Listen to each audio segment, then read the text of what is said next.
Yo, this ailment stacking, he's got 15 stacks of ailment. Yo, this is kind of busted.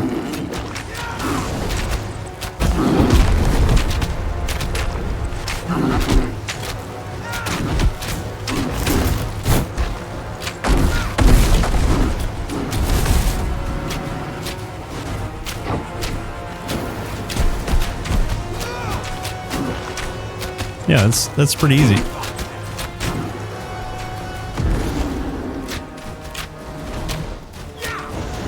That's pretty easy. Nice.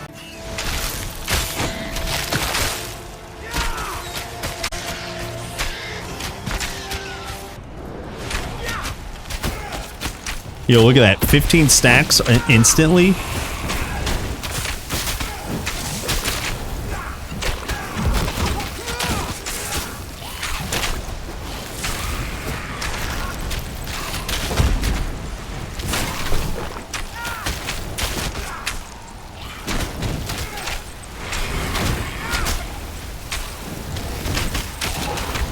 Dead.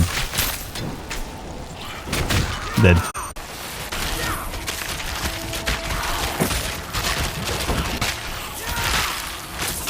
Dude, the frozen undeads? God, that's incredible. I love that. It's so cool.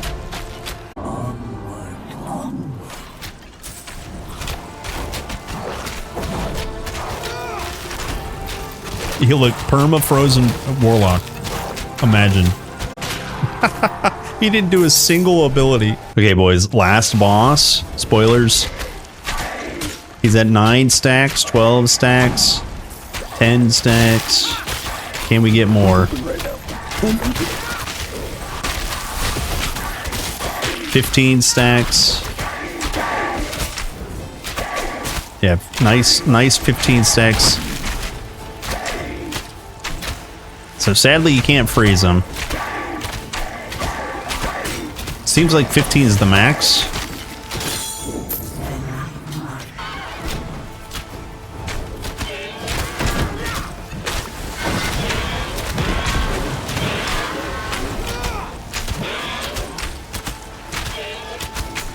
Yeah, she's confused.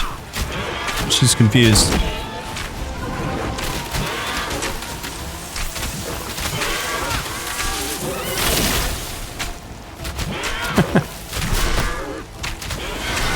Yo, that Mark, debuffing the mob with Mark, making her doing a lot less damage is huge.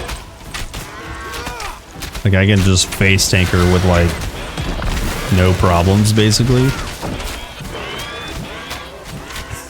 This build still needs min-maxed, for sure, but the concept is here, and it's very easy.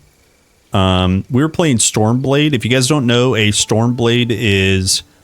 very naturally a storm mastery combined with a rogue mastery. That's how you get the StormBlade. The concept of this build is we were playing with the core ability primary attack. Chat wanted to see an archer build. So with archers, you definitely want to spec into volley. With 3 out of 3 points of volley, this requires 2 capacity, by the way. So we're full sending this 17 points into primary attack. You just need to do that. The core principle is every time you fire with your weapon, your bow, you have a 60% chance to fire 6 additional projectiles. You can also do this with a staff, by the way.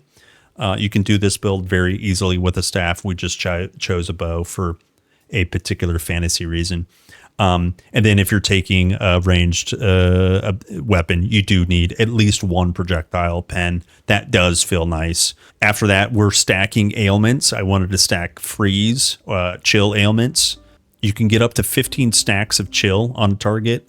Getting 1 point here. Remember, when we're firing additional projectiles, those also have ailment applications. So even though volley makes your projectiles do less damage, you get less ailment chance. You're still firing more projectiles, so that still is a net positive. So those are the concepts. You also attack speed with a 2-handed weapon. You almost always want to take onslaught. Rage from onslaught gives you 1% total attack damage and 1% attack speed. You just absolutely will. And if you can fit it into your build, almost every build should try to get rage. In our case, Onslaught gives us rage. And then finally, we have 1 point in Frost Explosion. This one isn't necessary. It is kind of like nice to play around with. This converts your damage when you're auto-attacking to cold damage. You also have a chance to freeze a target.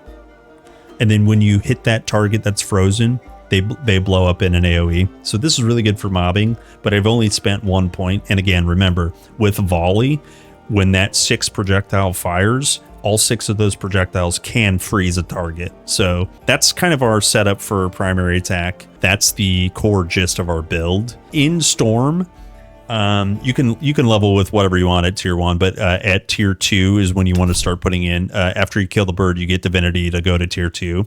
We have 1 point in cold imbuement, and we have 3 points in storm enhancement. That takes us up to 100 energy reserved and 44% increased cold damage. Remember, we're on the cold side. You could also do this with lightning stuff. So you're also adding 5 flat cold damage, right? That's from imbuement. That's the power here. You can, when we get more skill points, it is good to get another 5 additional weapon damage. That actually does really scale, because the 5 is first and then the percent, so that they play off each other.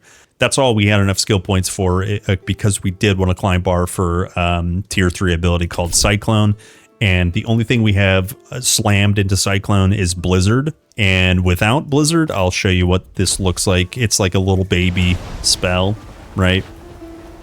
It's like not very impressive. And then when you put Blizzard into it, it becomes a little bit stronger, right? A little bit more cold oriented, and that enhancement, it deals more damage, and it's cold damage, and it increases base ailment chance. You can see over on this card we're at 160% ailment chance. It's almost 160%. What that means is you're guaranteed a stack on every tick, and you have almost a 60% chance for an additional stack every tick, and it ticks rapidly. So you get to 15 stacks. I'll show you where the 15 stacks comes in rather rapidly. And then additionally, each stack on the target has a chance to freeze up to 15%. So that's massive. We're basically freezing mobs very, very quickly. Any mob that you can freeze, they get frozen very, very quickly.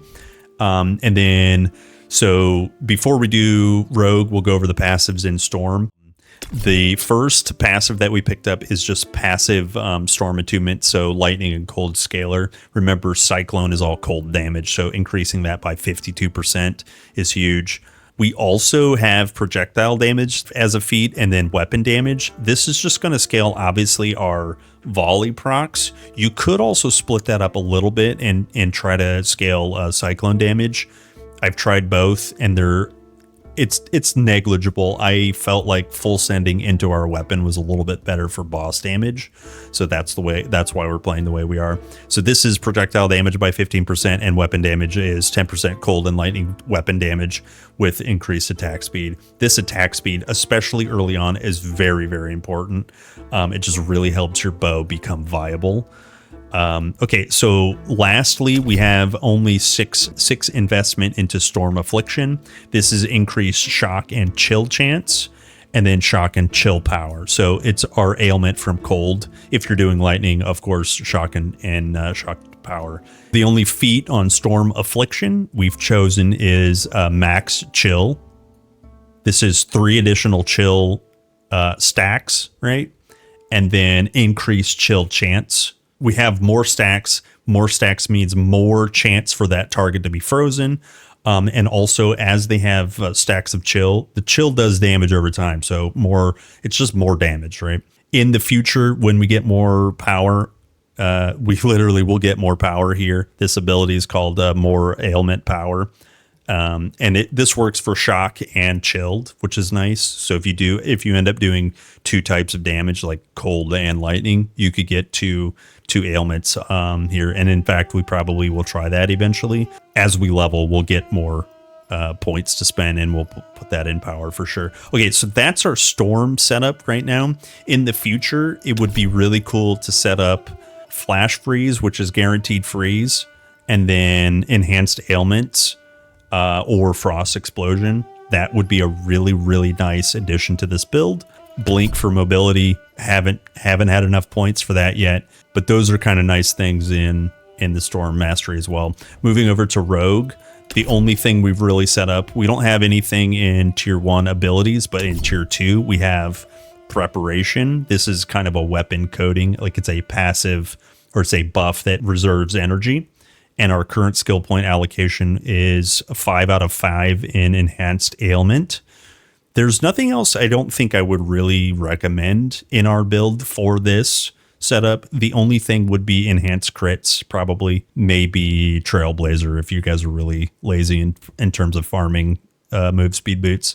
But enhanced ailment, this is increase ailment chance and increase ailment power. It's absolutely worth it, and that's what we're stacking on this build. And then you don't need to spend any additional skill points in here. After that, we did start picking up points in the marked for death. When you're boss farming, I thought it would be a good idea to debuff a monster, making a monster deal 18% reduced damage. So anything else in here doesn't seem super viable. We're trying to get to 18 divinity for Rogue to tier 3.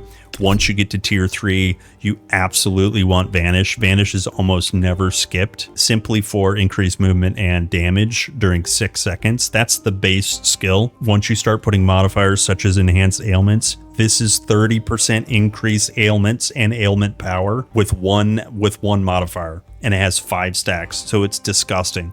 It's absolutely disgusting. Then you can also increase the Vanish's duration.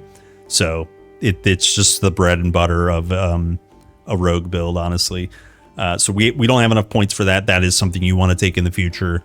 Our build is currently only level 21. We literally just finished and started killing a couple bosses. So quickly going over some passives from the Rogue side. It's the same deal. In the base tree, we have something called Deft Hands. This increases all damage, attack, and cast speed. That's a no-brainer. Makes our bow a little bit better. Attack and cast speed as our first feat, and ailment chance as our second feat. As for what we have in tier 2, we chose Deadly Affliction for, you guessed it, ailment chance, ailment power, and the 2 feats that we have are ailment amount. Here's 2 additional stacks. You'll see 15 stacks of chills like nearly instantly on a mob or a boss, and then additionally 20% more ailment power. That means that our damage over time from chill just is even more powerful. We can quickly go over some of our items. The things you want to look out for, especially on your weapon, is if you can get double cold damage, that would be ideal. We have flat cold and percent cold. Double percent cold would be ideal. And then for ailment power, that's ideal. And then weapon attack, that's also ideal. You could look for other stat sticks, like maybe if you're doing a staff build, you could do spell power or percent cold damage, like I said, twice. You could also swap out the ailment power for ailment chance and switch out some other passives and things like that. But this is a pretty good base weapon for now. And then I like to recommend almost always, if you can get a chest piece with vigor and health, that's pretty good. But then everything else is kind of like, get your resists. If we're not stacking crit on your rings, you want to try to get I don't have anything itemized here, but you want to try to get ailment chance and power. I don't have any of that, but we can still be very effective. Oh, we do have ailment chance and power on amulet, so that's really nice. The rest is basically about survivability. You can also get potions, by the way. This one here has 50 energy for 5 seconds. You can get ailment stacking potions very easily. When you drink a pot, you have increase ailment power. So look out for that stuff, and then just happy farming. As for attributes, a very good question. You can put points into vigor if you feel squishy. I didn't feel that way. There's a couple of ways you could build this. I went full might stack. For resolve, that's the basis of cold damage, and for fitness, that's the base of strike and pierce. We're not dealing any strike and pierce damage because we've converted, and so when we full send might, that means you have to go into a might bow. There's plenty of those. You could also go agility for the cunning. but that would push you towards lightning damage or poison damage. And you can absolutely do lightning and poison damage. You would just have to change the way Cyclone would function. And Cyclone by default always is cold, and you can get lightning strikes in Cyclone, but it just doesn't give you the chill stacks is always what you're going to get. So this build is all about just might stacking. You could knowledge stack as well. Like I said, you could do a knowledge. I don't think you could do a knowledge bow. You could do a resolve bow, or a knowledge staff. That's very common. So this build would still absolutely work with knowledge, but I went 100% point investment into might, and I just didn't look back. So that's the setup. That's the build. That's the gear. Did you guys learn anything? I hope you enjoyed it. I had a lot of fun playing it. It was a good time. I would like to min-max this in the future. So that's our build. I hope you enjoyed it. I will see you guys in the next one. Bye!